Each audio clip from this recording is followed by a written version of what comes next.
আপনি যদি স্কুইড গেমে এই সিজনটা দেখেন তাহলে দেখবেন যে শেষটা এমন এক জায়গায় শেষ হয়েছে, মানে ক্লিপ হ্যাঙ্গারটা এমনভাবে জমে গেছে যে আপনাকে সিজন 3 দেখার জন্য অপেক্ষা করতে হবে।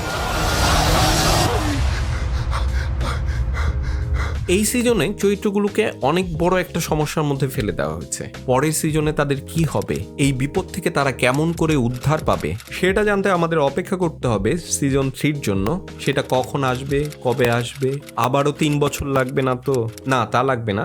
এই বছর মানে 25-এর মাঝামাঝি সময়ে নেটফ্লিক্সের সিজন 3 চলে আসছে।